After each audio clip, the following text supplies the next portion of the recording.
4 meses depois da remodelação que prometia trazer peso político e maior operacionalidade ao governo, dando-lhe a configuração certa para o último ano da legislatura, António Costa faz outra remodelação. Esqueça a remodelação de outubro, sim, aquela em que Graça Fonseca finalmente faria brilhar a cultura e Marta Temido pacificaria o setor da saúde. Agora é que é. Mais um amigo de absoluta confiança de António Costa foi promovido a ministro, trazendo consigo a promessa da coesão. E Pedro Nuno Santos e Mariana Vieira da Silva chegaram a ministros, trazendo consigo a lufada de ar fresco da juventude. Este episódio tem o apoio da TAP Air Portugal. Dê asas ao seu negócio e ganhe dinheiro enquanto voa.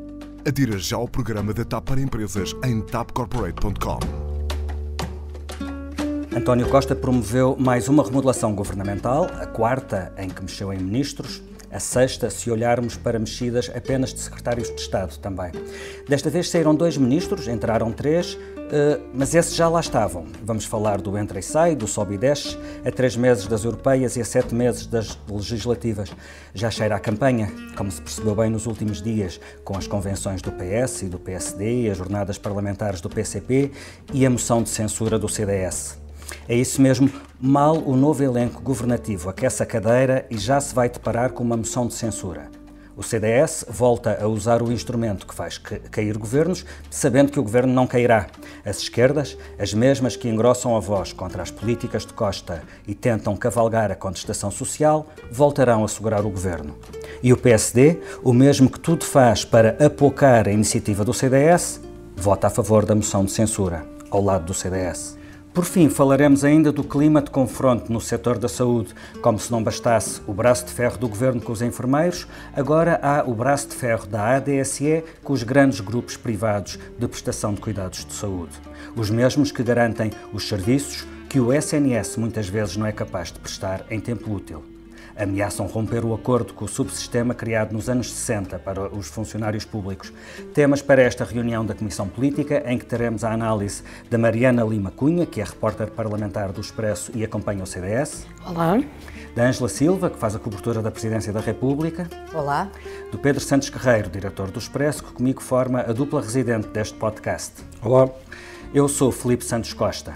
Estamos a gravar na manhã de terça-feira, dia 19 de fevereiro, e esta é a reunião número 69 da Comissão Política, ou, como diria Mota Amaral... 69, curioso número.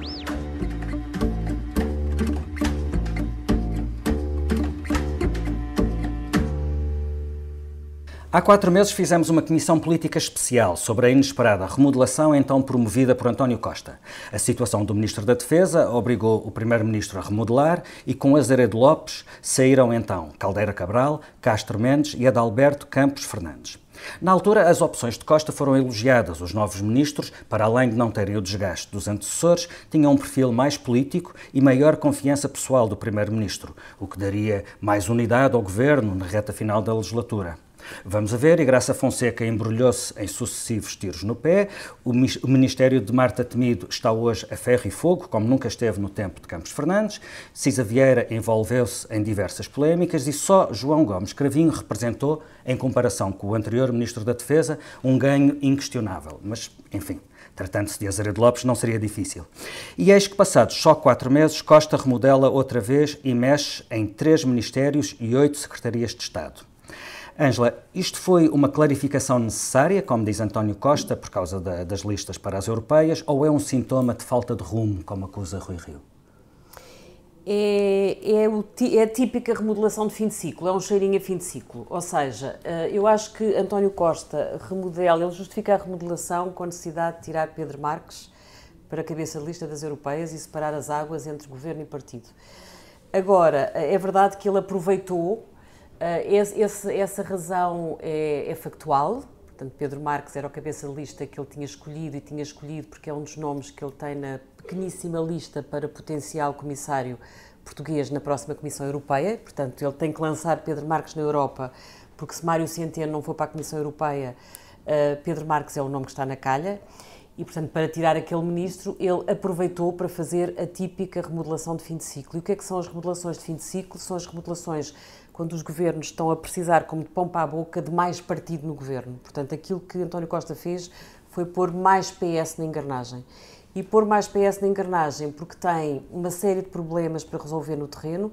A paz social morreu, ele tem N corporações insatisfeitas com o governo, ele tem greves todos os dias, ele tem 7 meses pela frente dificílimos de gerir, precisa de política como de pão para a boca e precisa de gente que dentro do governo saiba defender o PS de manhã à noite.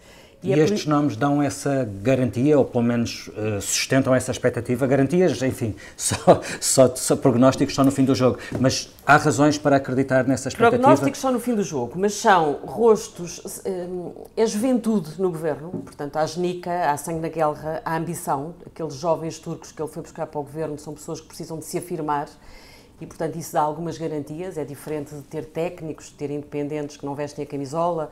Isso é o que os governos fazem no início, podem-se dar esse luxo. No fim já não há lugar para luxo, há estado de necessidade e, portanto, estes jovens turcos do PS dão-lhe algumas garantias. Depois, acho que também são nomes, por exemplo, Pedro Nuno Santos. Nós dizemos, ele vai queimar o Pedro Nuno Santos porque vai para uma pasta tramada. A ferrovia bateu no fundo.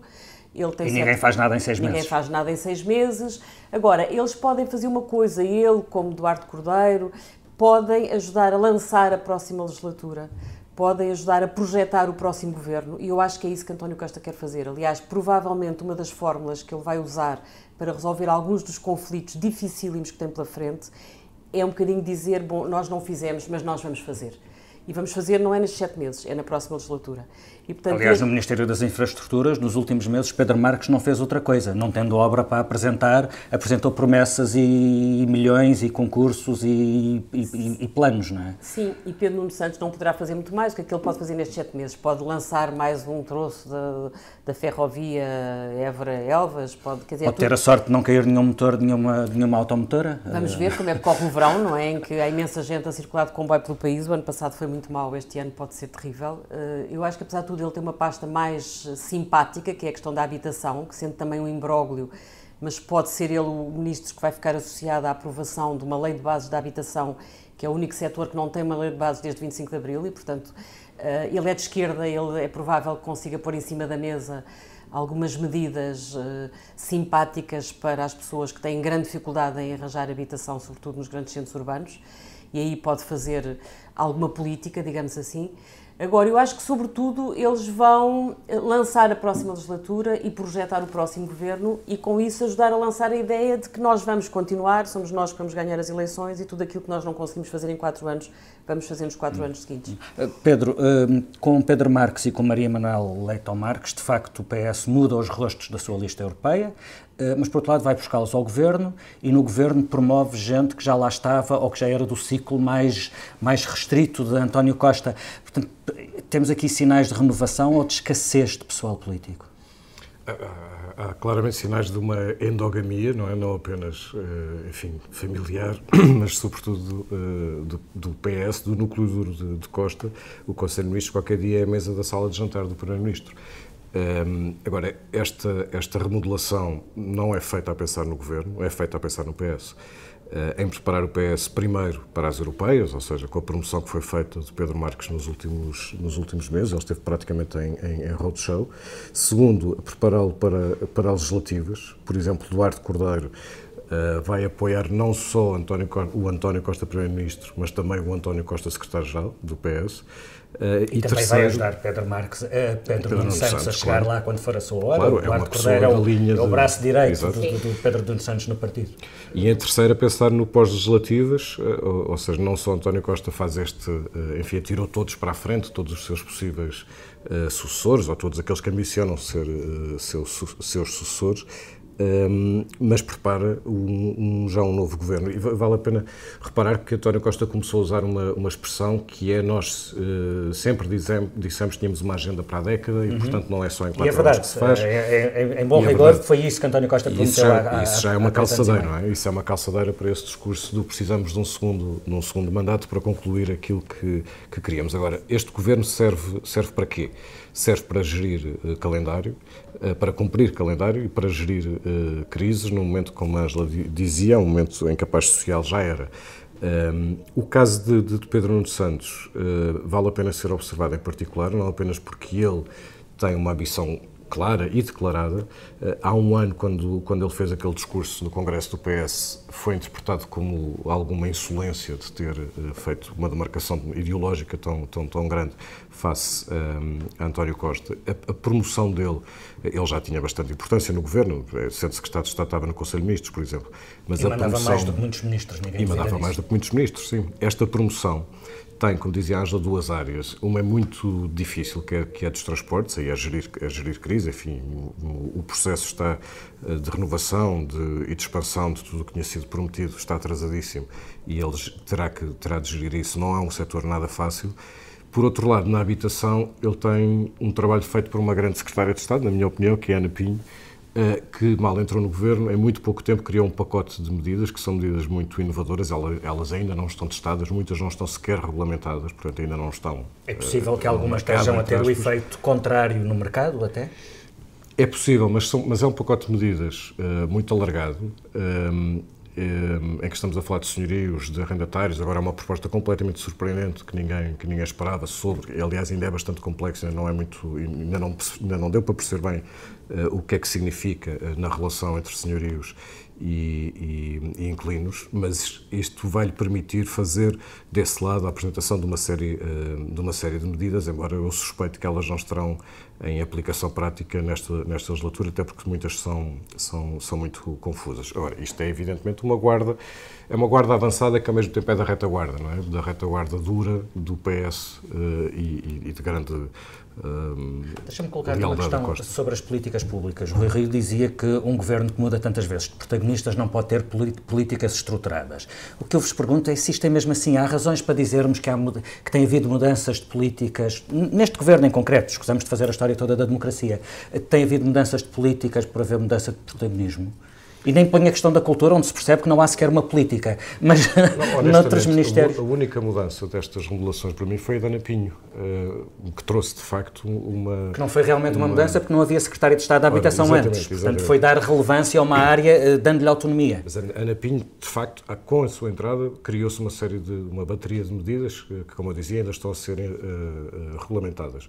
Tirando isso, não, na cultura não, na defesa foi um bocadinho mais corrigir os erros quase... Não fazer tanta asneira. Exato. Não fazer aliás, a Ministra da Cultura, o objetivo era o mesmo, não é? Era depois ter tido um Ministro da Cultura muito espalha-brasas, que era João Soares, depois foi exatamente o contrário, era um Ministro completamente desaparecido e a ideia era ter alguém que politicamente fosse robusto para, pelo menos, não cometer gafes e isso saiu furado, não é?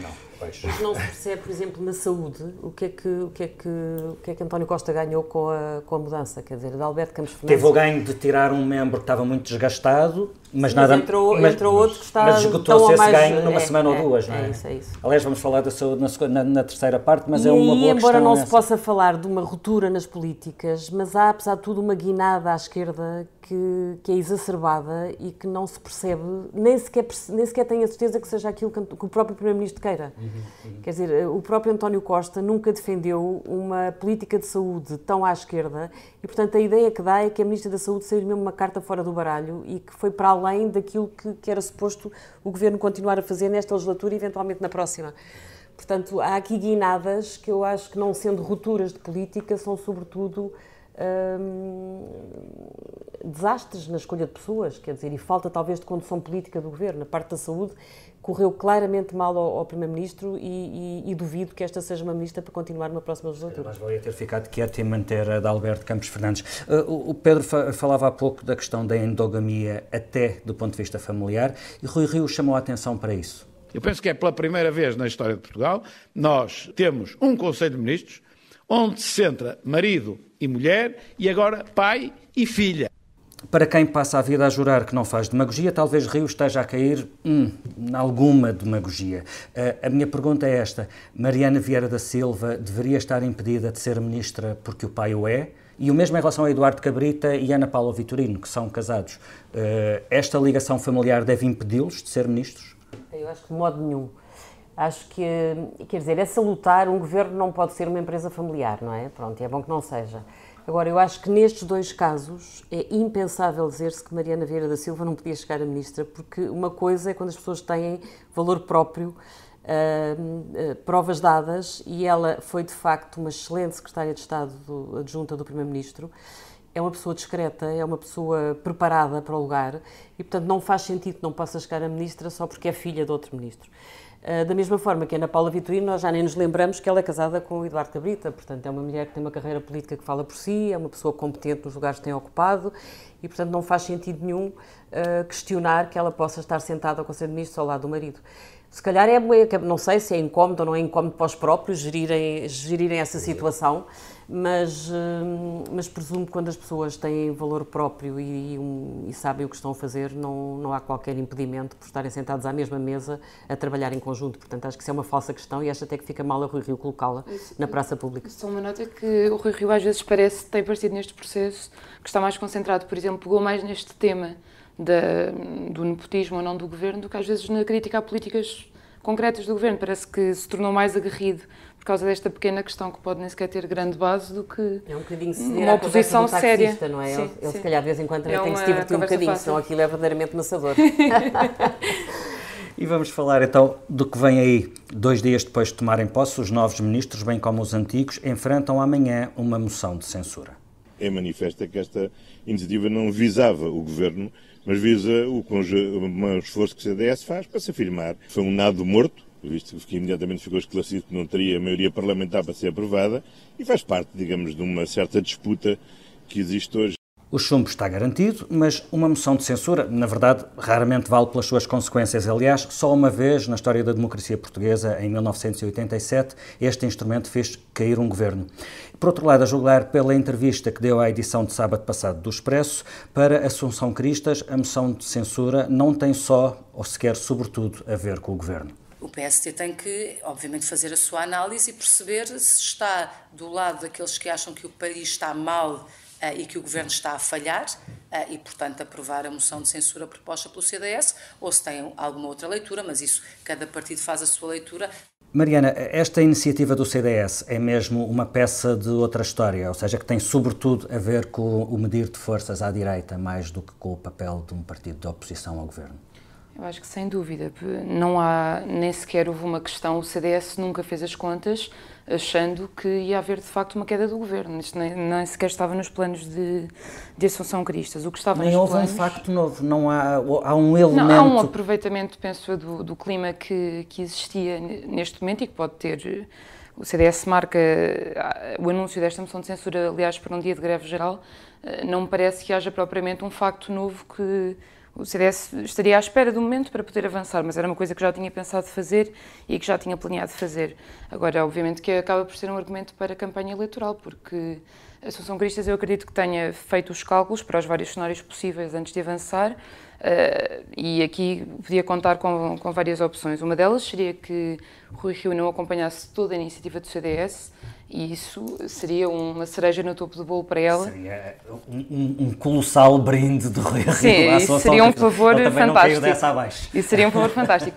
Mas houve pessoas no CDS a festejar quando Luís Montenegro não conseguiu vencer Rui Rio no confronto interno, porque isso de facto isso seria uma mudança estrutural no argumento de campanha que o CDS, no fundo, o núcleo do argumento que tem tido para se dizer na liderança da oposição e para apelar ao voto é sempre com base, é um contraste que faz com o PSD.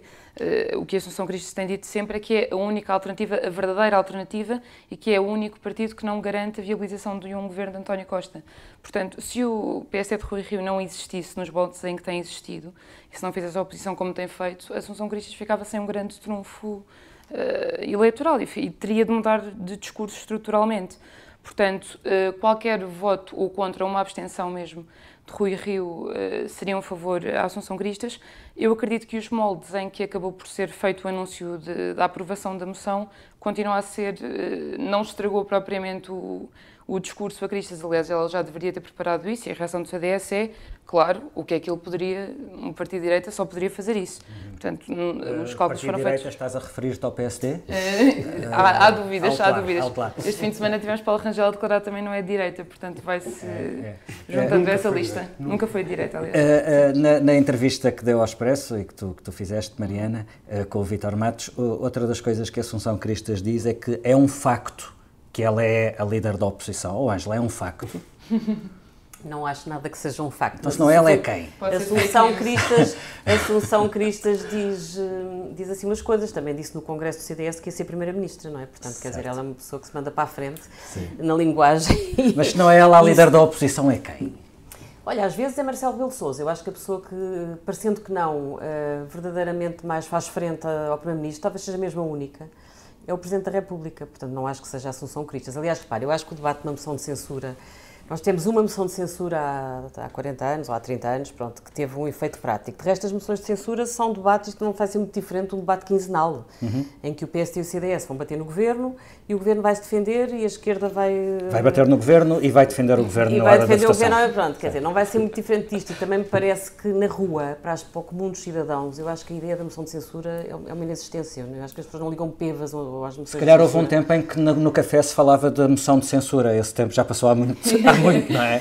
Esta semana alguém dizia com graça que mais do que moção de censura deve-se falar da emoção da censura e isso talvez mobilize um bocadinho as pessoas. Agora este formalismo da moção de censura no Parlamento, que já se sabe que não vai passar, não parece que isto permita à Assunção Cristas marcar assim tantos pontos e parece-me também um bocadinho ridículo esta coisa de que eu apresento uma moção de censura para ver se o PSD se abstém ou se vota a favor. Quer dizer, o PSD já tinha aprovado uma moção de censura nesta legislatura, bem sei que o líder era outro PSD, era Pedro Passos Coelho. Era, mas não me parece que o PSD tivesse grande margem de manobra, senão para votar a moção de censura, percebeu isso. Mas também tem margem de manobra para dizer algumas coisas que também espero que diga no debate, que é dizer assim, quer dizer, o nosso grande momento para censurar este governo é daqui a meia dúzia de meses nas legislativas, portanto, quer dizer... Claro que isto podia ter um efeito se os partidos estivessem dispostos a encarar de frente a possibilidade de antecipar as legislativas e de fazê-las coincidir com as europeias, que aliás é uma questão que o Presidente da República chegou a ponderar, chegou a ouvir os partidos sobre isso. E na altura ninguém quis.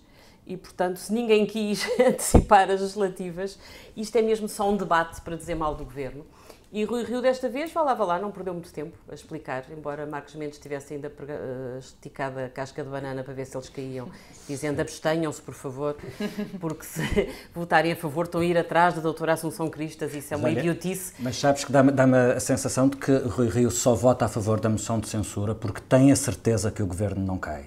Precisamente porque ele ainda há dias reconheceu isso mesmo. Ele sabe que não está em condições de ter um bom resultado eleitoral e a sua esperança é que a erosão do Governo continue nos próximos meses e que em outubro, e só em outubro, não antes, nunca antes, talvez o PSD possa ser competitivo nas eleições. Ele precisa destes meses. Ele precisa de tempo. Ele está ainda a apresentar um esboço do que será um programa. Esboço do que será o programa. E, portanto, claro que ele precisa de tempo. Ele está lá há pouco tempo, não é? A moção de censura do CDS foi anunciada, curiosamente, na véspera da Convenção Nacional do Conselho Estratégico Nacional, do PSD, Pedro, que foi uma enorme aposta do Rui Rio. E o que eu te pergunto é o que é que saiu desse dia em que o PSD ocupou 17 salas do Europarque para reuniões à porta fechada e fez uma sucessão de conferências de imprensa de porta-vozes que pouco adiantaram sobre o que serão as propostas do partido. Além do espalhafato e da convocatória, a tua pergunta subentende a resposta. Não temos muito. Não digas isso. De facto, não temos muito a que nos arrear. Houve um momento curioso, há 2 semanas, Rui Rio teve uma conversa com o Daniel Oliveira no podcast dele. E essa conversa, vale a pena ouvi-la. Ela começa com o Daniel Oliveira a fazer-lhe 4 perguntas. E pergunta-lhe sobre o que é que ele pensa sobre a segurança social, se está de acordo com o plafonamento, pergunta-lhe sobre a educação, se deve ser universal ou não, pergunta-lhe mais ou menos o mesmo sobre a saúde, qual é o papel dos privados, e sobre o IRS, se deve ter tantos escalões ou não. Faz-lhe 4 perguntas e chega ao fim e diz, pronto, agora já sei o que é que o senhor é. Ou seja, se é de centro ou direita, se é liberal, se é conservador, etc. E faz essa bateria de perguntas. E isto em si mostra, o exercício Daniel é inteligente, porque mostra precisamente a indefinição de Rui Rio, ou se calhar não, ele até pode estar muito definido, nós é que não sabemos. Mas de facto já ninguém é direita neste país a não ser a Assunção Cristas, pelos vistos, não é? E suponho que a Aliança é, Ângela? A Aliança é de direita? A Aliança é de direita, Pronto, talvez até mais do que a Assunção Cristas. Agora, a Assunção Cristas, ela tem sido muito combativa como líder do CDS, isso é preciso reconhecer. Pôs a fasquia muito alta há um ano, quando disse que ia ser Primeiro-Ministro, e aquilo subentendia um cálculo que não está a correr bem, pelo menos por enquanto, que é, perante um vazio, quem ocuparia esse vazio, portanto o vazio do centro-direita e direita, seria naturalmente o CDS. Mas não foi. Pelo menos acreditando nas sondagens, sabemos que elas são tipicamente desfavoráveis ao CDS. O PSD desarmadilhou, não é? A moção de censura, porque disse que sim com um enorme bocejo, e ao fazer isso tirou-lhe qualquer capacidade que tivesse de ser, enfim, não será muito mais, como dizia Ângela, do que um debate semelhante aos debates quinzenais. Agora, o PSD, apesar de haver, isso é muito evidente, depois da crise interna, Rui Rio ficou muito mais solto, muito mais aliviado, porque já não tem à perna os seus críticos internos, ganhou essa batalha e isso também me permitiu concentrar-se mais, não em dentro, mas para fora. Agora, ainda não conseguiu dizer ao que vai. E isso que foi visível este fim de semana. Há entrevistas a vice-presidentes que já têm um discurso diferente, ele será muito melhor primeiro-ministro do que líder da oposição, etc. O que é um reconhecimento de que não tem sido um bom líder da oposição. Sim, alguém diz, não me lembro, mas alguém escreve hoje nos jornais que também não é difícil, não é? Ele tem mesmo que ser melhor primeiro-ministro que líder da oposição, porque como líder da oposição tem mesmo sido muito fraco.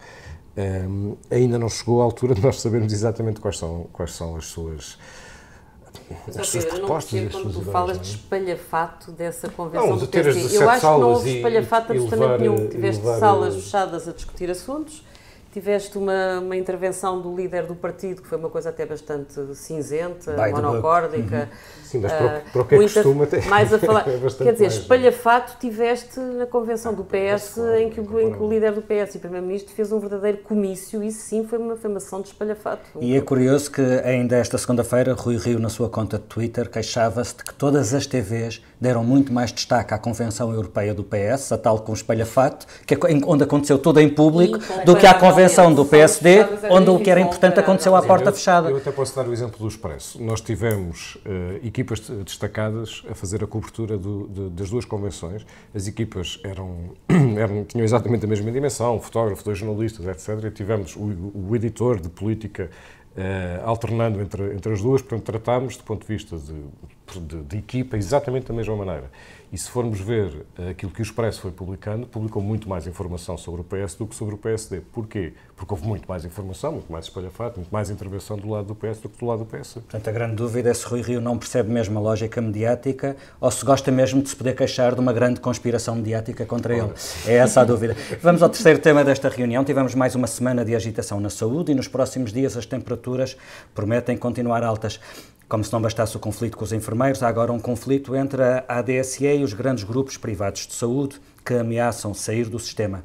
Os grupos Melo, Luz, Lusíadas, Hospitais Particulares do Algarve e Trofa Saúde estão em ruptura com a ADSE e convém referir que, embora sejam apenas 5 dos 1.500 privados com que a ADSE tem acordos, representam 75% da oferta privada neste sistema.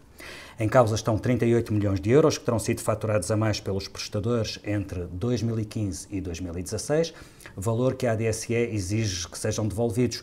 Em caso de ruptura, perdem os privados, só no grupo Luz Saúde a ADSE representa 1/3 dos rendimentos, mas também perde a ADSE, que deixa de ser um subsistema atrativo, e perde o Serviço Nacional de Saúde, que já não consegue dar resposta à procura que existe e sofrerá uma pressão ainda maior. E, obviamente, perdem os utentes todos. Ângela, o secretário de Estado da Saúde aparentemente quis comprar esta guerra e chegou a dizer ao Expresso que ou os privados aceitam novas regras de rigor e uma nova tabela de preços com a redução de custos, ou a ADSE mais vale ser privatizada. Isto parece-te um braço de ferro que o Governo queira mesmo comprar? Não consigo perceber. Eu acho que se há setor em que o Governo tem dado sinais absolutamente contraditórios é na saúde. Eu não consigo perceber o que é que o Primeiro-Ministro quer, como é que ele tenciona tentar resolver estes conflitos que estão abertos.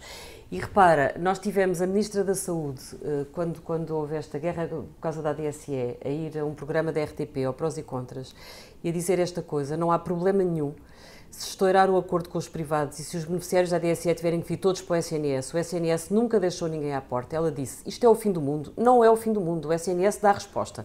O SNS com os privados já está a arrebentar pelas costuras. Sem os privados, imagina o que seria. Depois tiveste o Primeiro-Ministro que veio deitar água na fervura rapidamente, veio claramente apagar este fogo, dizendo, não, a ADSE vai continuar.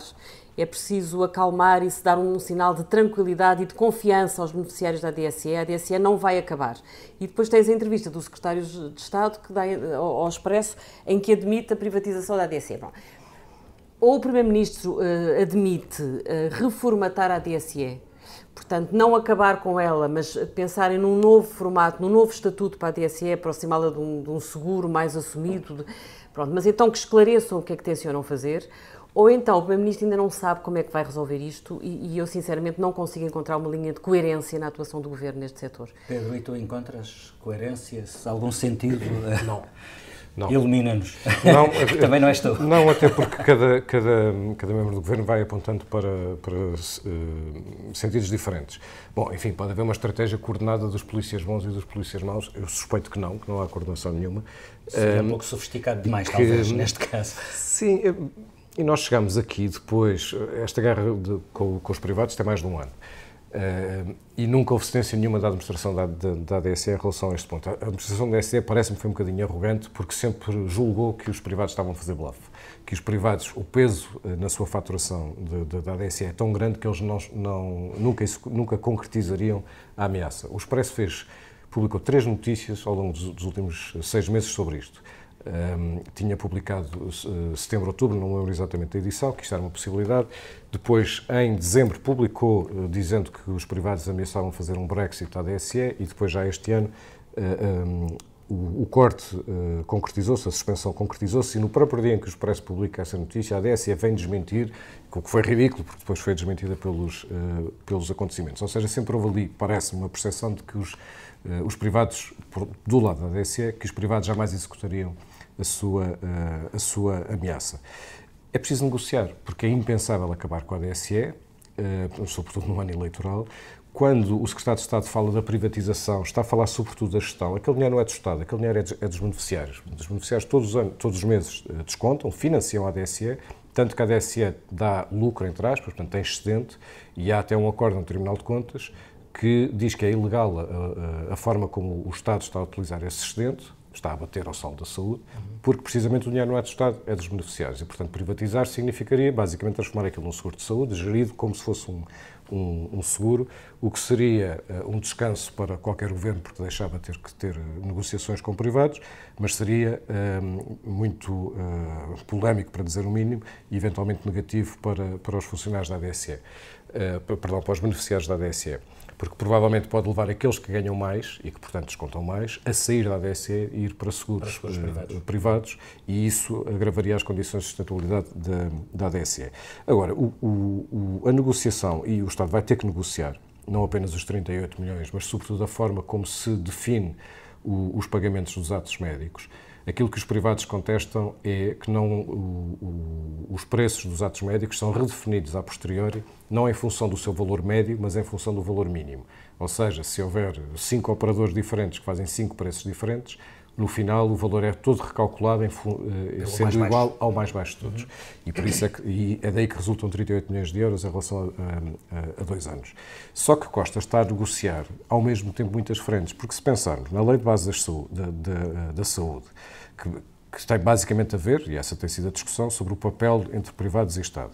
As PPPs da saúde e a ADSE são sempre os mesmos. De um lado o Estado, do outro lado os privados. Portanto, esta negociação não se vai restringir à ADSE, tem que ser uma negociação alargada, e o Primeiro-Ministro sabe isso, e ele vai ter que, ou irá com certeza, negociar as 3 coisas ao mesmo tempo, porque do outro lado são os mesmos. Está o Grupo Luz Saúde, está o Grupo Mel, que são os maiores, o Grupo Lusíadas, etc. Agora, ter chegado a esta ruptura na ADSE, eu acho que só aconteceu porque a administração da ADSE estava convencida que eles jamais executariam a ameaça que estão a concretizar. E vamos a outros assuntos que não nos saem da cabeça. A Ângela, o que é que não te sai da cabeça esta semana? Olha, a mim não me sai da cabeça o Álvaro. O Álvaro é o ex-ministro da Economia. Todos sabemos quem é o Álvaro. Toda a gente sabe quem é o Álvaro. Só há um Álvaro. O Álvaro chegou ao governo anunciando ao país: tratem por Álvaro. Depois saiu do governo, foi para a OCDE, foi encarregado de fazer um relatório sobre o estado da pátria, a pátria Portugal, e achou que era importante aproveitar esse relatório para pôr o dedo numa ferida que todos reconhecem, que é o grau excessivo de corrupção que existe no país. Ele achou que nada melhor do que concretizar, achou que era importante referir que até um ex-primeiro-ministro foi apanhado na rede, mas pronto, ser politicamente incorreto não dá nas instituições internacionais e, portanto, ele foi afastado também por pressão do governo português, que foi bem acolhida pelo secretário-geral da OCDE. Portanto, ele foi afastado do palco, não tem sequer direito de ir à sessão que há hoje em Lisboa na Ordem dos Economistas para apresentar esse relatório, e o secretário-geral da OCDE teve a lata de dizer que houve desafortunadas fugas de informação sobre a versão preliminar do relatório sobre a pátria, a corrupção na pátria. Saíram no Expresso? Que saíram no Expresso, exatamente, e eu queria dizer que, olha, bem-vindas desafortunadas fugas de informação e obrigada, Álvaro. Viva o Álvaro. Pedro, o que é que não te sai da cabeça esta semana? Olha, o que não me sai da cabeça é isto. Nós até olha, vamos a jogo e seja o que Deus quiser. Não sei se me ria, se choro. O que ouvimos agora é extraído de uma reportagem da TVI sobre a forma como foi feita a construção do pavilhão Atlântico. Naquela altura foi aberto um concurso para a construção. Basicamente apareceram duas propostas, uma liderada por Luís Montes, outra por Álvaro Covões, e Álvaro Covões sempre se queixou da falta de transparência sobre como este processo decorreu. E agora, nesta reportagem que publica escutas entre Ricardo Salgado e Zé Nalbava, esta escuta, este certo que ouvimos, é Zé Nalbava dizer que não tem interesse nenhum em patrocinar o pavilhão Atlântico, mas uma vez que é o BES que pede, seja o que Deus quiser, pomos lá 1 milhão por ano, ao todo são 11 milhões. Se o Dr. Ricardo diz para pôr... Vamos lá 1. Vamos lá 1 milhão. E isto tem duas leituras e são as duas más, uma é especificamente sobre o caso, portanto fica muito evidente a total falta de... Enfim, nem é só falta de transparência, isto foi tudo à medida e quem decidiu foi Ricardo Salgado, quem queria ficar, que foi Luís Montes. E depois, em geral, isto é apenas um caso, mais um caso de como o país funcionava naquela altura. Aliás, é muito provável que à medida que as investigações decorram, não só da Operação Marquês, mas do caso BES, que ainda não tem acusação, é bom lembrar, que é um processo muito, muito complexo, nós provavelmente vamos conhecer muitos casos como este. E este é suficientemente chocante para que não saibamos se devemos rir ou se devemos chorar. Talvez o relatório da OCDE para o ano já tenha dado os pozinhos para poder... Traga o Álvaro. Talvez no ano que vem não dê uma bava ao Álvaro e ele possa dizer aquilo que se lembra e aquilo que sabe. Bom, olha, a mim não me sai da cabeça a situação em que está o Governador do Banco de Portugal. Mais uma vez, também um retrato deste país, com bavas várias pelo meio. Ele pediu para ser ouvido pela Comissão de Ética do Banco de Portugal por causa das suspeitas de incompatibilidade levantadas por causa do seu desempenho, quando ele era administrador da Caixa Geral de Depósitos, naquela equipa de Carlos Santos Ferreira, nos anos de festa em que a Caixa torrava notas de euro com o Clube dos Amigos de José Sócrates. O que é divertido é que esta Comissão Ética do Banco de Portugal, que vai escrutinar o desempenho de Carlos Costa, foi escolhida por Carlos Costa.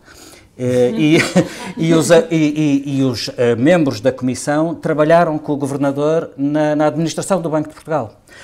E isto espelha bem, e vamos usar outra vez uma palavra que está em alta neste episódio, é a endogamia. Isto espelha bem a endogamia que domina as cúpulas do sistema financeiro em Portugal. Eles são todos amigos, já trabalharam todos com todos, já foram todos membros saltam de uma administração de um banco para a administração do outro, saltam do banco para o regulador, do regulador para a banca, e pronto, é assim, temos um sistema... Traga o Álvaro, que ao menos esse não está neste sistema infinito de portas giratórias. Mariana, ficaste para o fim e tenho a certeza que há uma coisa, um assunto candente que não te sai da cabeça. Conta-nos tudo. Eu vou ter o meu momento, Marcelo, e vou fazer uma recomendação de leitura a quem nos ouve, que é de um artigo muito divertido do New York Times, saiu há uns dias, e que é sobre aquele assunto que nos preocupa a todos, que é como é que o presidente Donald Trump mantém aquela cor alaranjada, mesmo no inverno. Eu acho que o artigo se chama qualquer coisa como durante o frio do inverno, o bronze Trump mantém-se um segredo de Estado. Portanto, é muito à volta disto, mas a parte boa é que tem uma fonte oficial da Casa Branca a argumentar com os bons genes de Trump. Eu acho que não explicam ali a diferença de tonalidades entre os olhos e o resto da cara, parecem mais uns óculos de solário, mas isto sou eu. Mas não quero que o Presidente me venha perguntar se isto é por causa da cor de pele dele, portanto, calme já. Obrigado, Mariana, por trazeres este tema que estava a faltar neste episódio, e ficamos por aqui a sonhar com bons genes ou, em alternativa, com dias de sol. A edição multimédia da Joana Beleza, a ilustração é do Tiago Pereira Santos, e voltamos para a semana.